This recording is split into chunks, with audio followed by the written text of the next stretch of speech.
with where I'm going, with who I am today? Success is deeply personal. Success is actually about fulfillment of your dreams and your potential, and in the end, success is about happiness. I keep hearing all these inspirational stories about people who have run races without legs or hiked across continents, but I can't relate to them.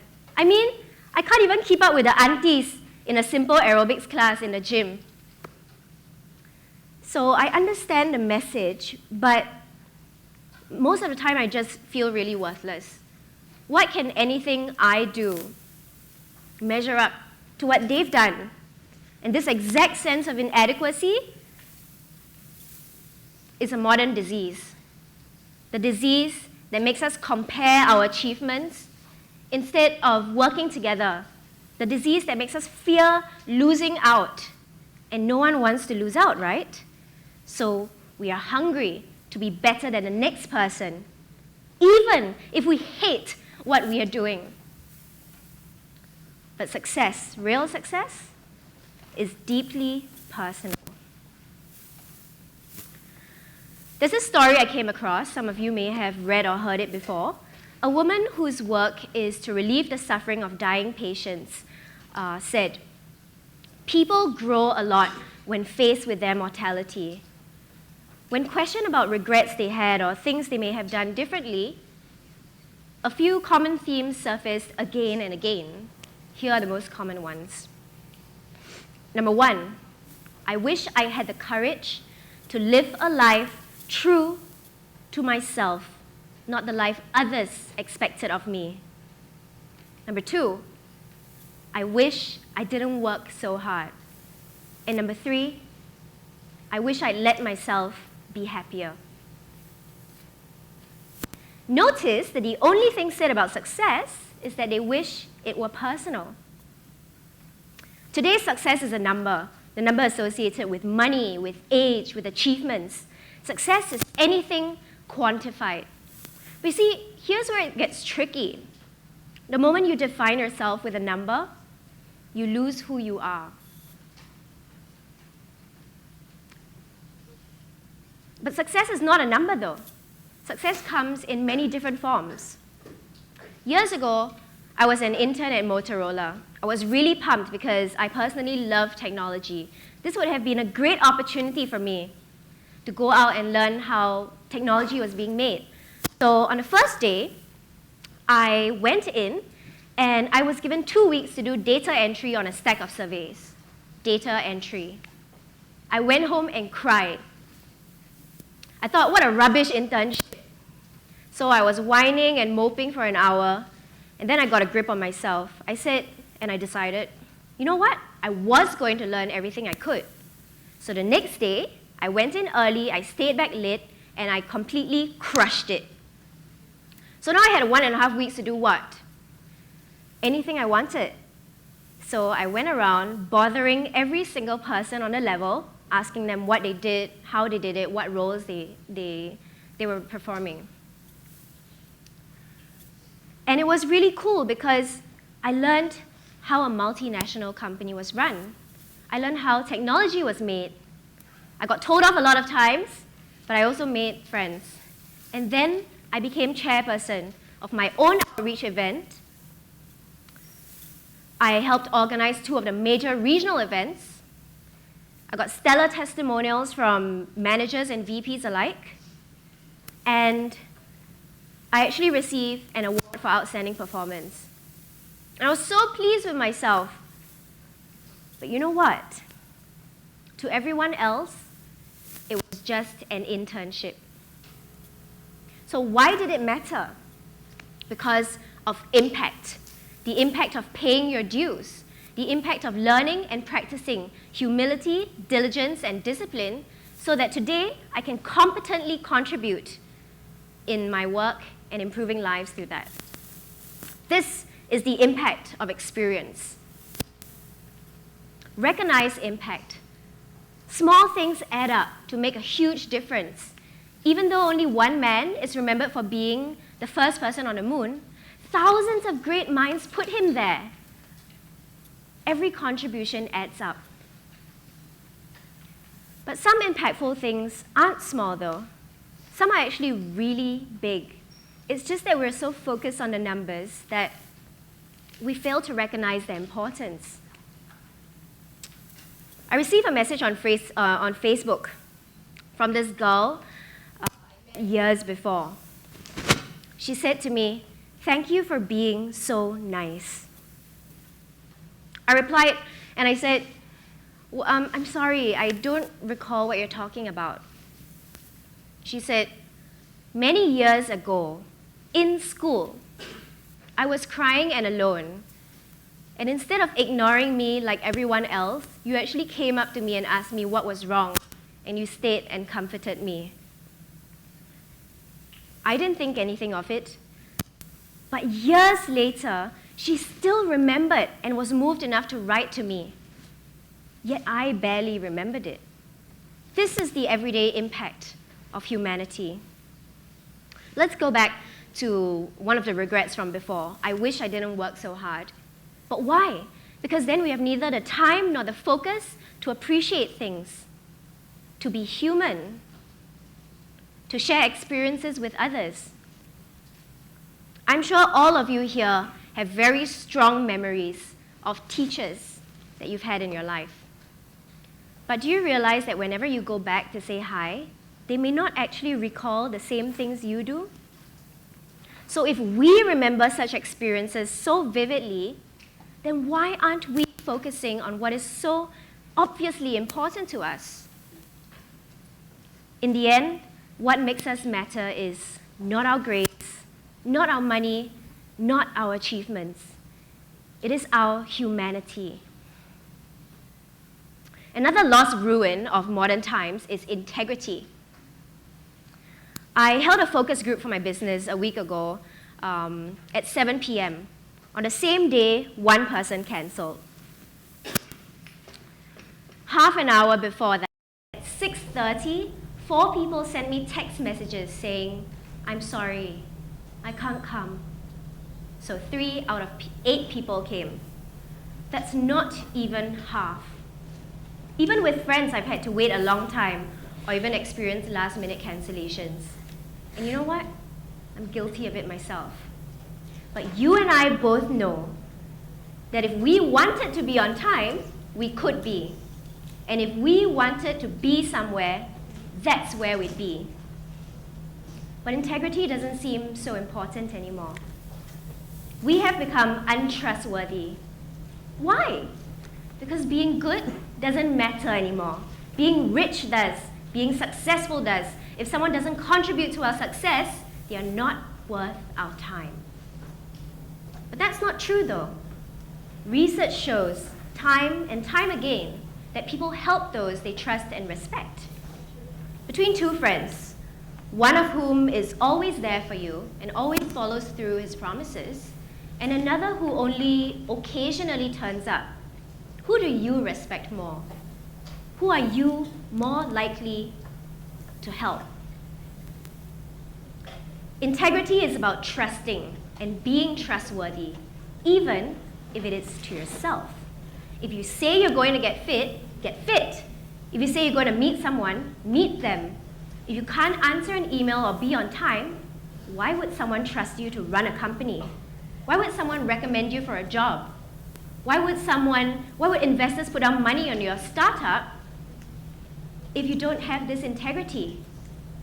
Integrity from the inside is what will breed success externally. Last point, action. Just because you have a good foundation doesn't mean that you'll have a good house. You still have to build it. All the knowledge, character, and hearts in the world will amount to nothing unless we take action. After my O-levels, I did a simple job as an admin assistant. As a very simple admin role, I was, of course, instantly bored. So I actively took on new roles, venturing into marketing, sales, PR, sponsorship, ground operations. It was the first skydiving festival ever in Singapore, with 20,000 people attending. There were international stuntmen, international press, 6-figure sponsorships. 6 months from when I took the job as an admin assistant, I went to running the entire ground operations. That weekend, we did 2,000 skydives. And by the way, skydiving is illegal in Singapore. I want to share something really personal about myself, which actually not many people know. I'm afraid of people. I never know what to say or how to interact with them. You know, people make me feel weird. I went out with my friends like maybe 6 times a year. It's true. People make me so uncomfortable. So guess what I did? With partners, I started up an events company so that I was forced to talk to people. Hundreds, if not more. If I didn't, I wouldn't be able to afford my chicken rice or my Milo peng. I've since left that, since that's not what I wanted for myself. But I'm successful because I managed to be able to talk to people. I overcame my fear with action. The skydiving festival taught me how to organize a large-scale event, which then gave me the confidence to be able to start up my own events company later on, which then gave me the insight into consumers' needs, wants, motivations, behaviors, so that today I can pursue my passion using technology to improve lives as a marketing director of 1 Cent Movement, a nonprofit that helps consumers give easily to charity, and as CEO of Zip Trip, which helps value travelers get the most out of their trip. I got this mega cool Japanese proverb I want to share with you guys. Vision without action is daydream, sorry. Action without vision is nightmare. So visualize what you want and act on it. Let's talk about getting into shape. Why are so few people fit? It's because it's hard. It requires work. You can't cheat. The amount of discipline you put in equates the result you get. Wanting something is easy. Taking the action to get it is hard. Success comes to those who do things, especially when they don't want to do it. I used to be a smoker. 8 years, 15,000 cigarettes. I knew it was bad. Every smoker knows it's bad, but I just kept going.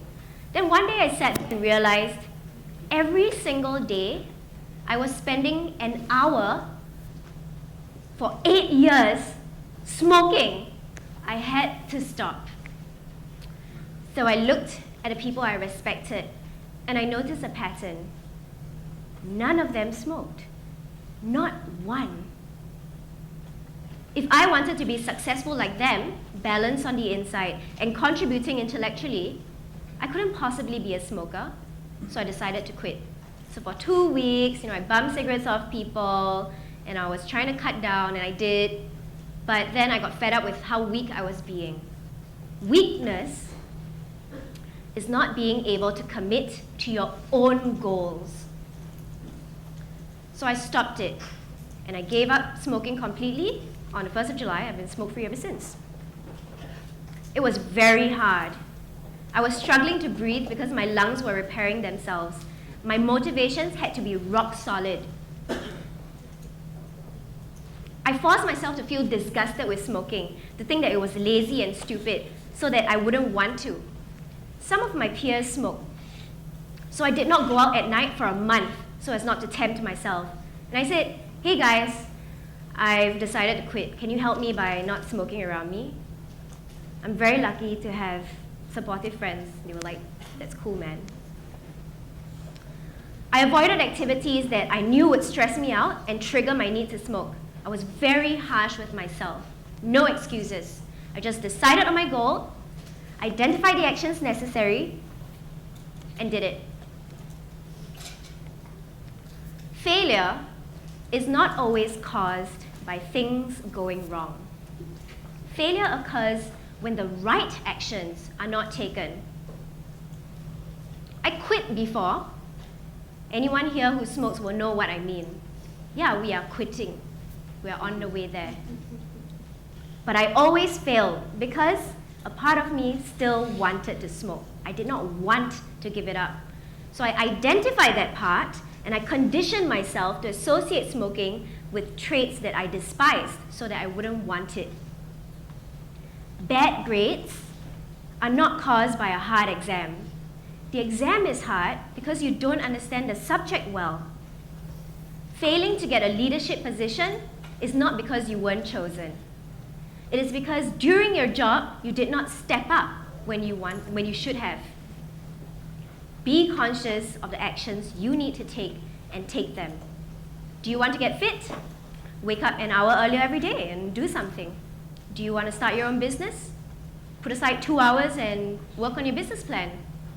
It's that easy. Take action. And that's it. Success is personal. Recognize impact. Small things add up. And sometimes big things are not quantified in numbers. And lastly, take action. I wouldn't be standing here today if I followed the path that was expected of me. But I still consider myself successful. Success is not a one-time thing. I failed many times before. Just get up, dust myself off, and move along. You know why? Because failure is overrated. It's so yesterday. Don't be afraid of it. Just keep trying using different methods. Here's a thought. If every single person here just decided to be 10% better, just 10%. I mean, today you can clear a disorganized space, you can get rid of lousy eating habits or bad posture. Just choose to be better, knowing that it will contribute to your eventual goal in mind. And so if everyone decided that, collectively, this place, this group, this very auditorium could do things greater than any sum of money or any physical feat one person can achieve. Some succeed because they are destined to, but most succeed because they are determined to. And that is evolution of self. Constant change, constant growth, constant success. I'm done. Thank you.